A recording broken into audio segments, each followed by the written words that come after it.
90% तेली जो है वो भारतीय जनता पार्टी का वोट बैंक है और अगर समाज को प्रतिनिधित्व नहीं मिलता है तो कहीं ना कहीं हमारे समाज के जो वोट है या वोटर हैं उनमें बिखराव की स्थिति उत्पन्न हो रही है। पहले हमारे दादाजी लोग, फिर उससे पहले भी पीढ़ी में अगर आप चले जाएंगे, उनके बाद हमारे पिताजी लोग, उसके बाद हमारा भी पीढ़ी, सदियों से वोट देते आ रहे हैं हम लोग। तो आज हमको ज़रूरत पड़े तो हम किनसे डिमांड करेंगे? रघुवर दास जी जैसे लोगों को सक्रिय राजनीति से अब धीरे धीरे किनारे कर दिया गया है। हमारे कोडरमा से शालिनी मैडम है, वो भी कभी भाजपा की एक सांसद जो चुनाव हुआ था उसमें वो सक्रिय भूमिका निभाई थी, लेकिन उनका भी भरोसा टूटा और उनके साथ साथ कोडरमा लोकसभा के जितने भी हमारे समाज के जितने वोटर थे उनका भी मनोबल टूटा। कब तक हम लोग सिर्फ वोट ही देते रहेंगे या कब तक हम लोग सिर्फ जमीन पर ही काम करते रहेंगे? जनसंख्या के हिसाब से देखें या जनसंख्या के अनुपात के हिसाब से देखें तो हमारे समाज का भागीदारी संगठन में न होना कहीं ना कहीं पिछड़ेपन को दर्शाता है। आप हर एक समाज को बराबर की हिस्सेदारी में अगर लेकर के चलना चाहते हैं, सभी का विकास अगर चाहते हैं तो आपको सभी समाज को बराबर का महत्व देना पड़ेगा। और हम लोगों ने ये पाया है कि झारखंड में हमारा समाज जो है आज 50 लाख से ऊपर का हमारी आबादी है।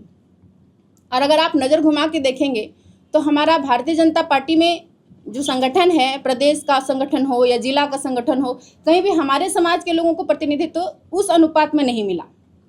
और अगर किन्हीं को मिला तो वो कहिए तो एक नाम मात्र का नहीं होता है कि हमारे समाज का कोटा भी पूरा हो गया एंड उनका एक्टिविटी या कहिए कि निष्क्रिय जैसा होता है वो पद या वो पोस्ट दे करके बिठा दिया जाना, तो वो हमारे समाज का कहीं ना कहीं पिछड़ेपन को दर्शाता है। और हमारा समाज जो है वो भारतीय जनता पार्टी का एक वोट बैंक है। बहुत ही बड़ा बात मैं कहने जा रही हूँ कि 90% तेली जो है वो भारतीय जनता पार्टी का वोट बैंक है और अगर समाज को प्रतिनिधित्व नहीं मिलता है तो कहीं ना कहीं हमारे समाज के जो वोट है या वोटर हैं उनमें बिखराव की स्थिति उत्पन्न हो रही है। उन लोगों का मनोबल या उन लोगों का विश्वास जो है वो पार्टी के प्रति से धीरे धीरे खिसकता जा रहा है।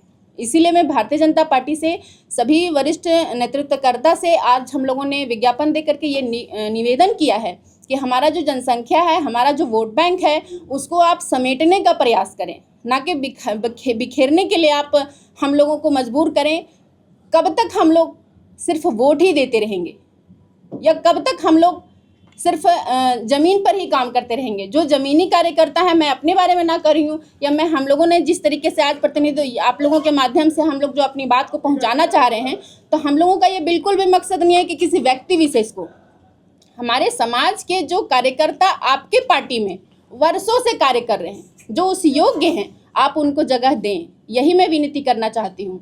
और उदाहरण के तौर पे आप देख सकते हैं कि रघुवर दास जी जैसे लोगों को सक्रिय राजनीति से अब धीरे धीरे किनारे कर दिया गया है।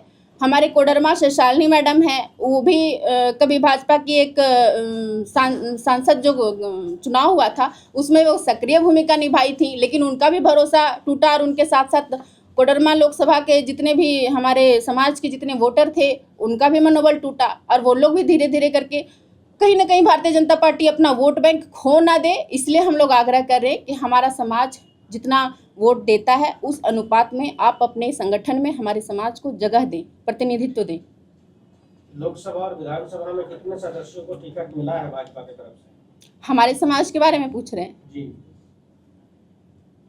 पिछला विधानसभा में तो गिनती हो जिसको आप उंगलियों पे गिन सकते हैं वैसे हैं। विधानसभा में हमको नहीं लगता कि हमारे समाज के लोगों में, एक रघुवर दास जी की जो बहू है पूर्णिमा दास साहू, उनको मिला है, आप जान रहे होंगे। और हाँ, एक धनबाद से हैं जो ढुल्लू महतो जी के भाई हैं, उनको मिला है। झारखंड में विधानसभा का जो सीटें हैं वो आपको पता है, लेकिन उसमें से 30 सीट रिजर्व है।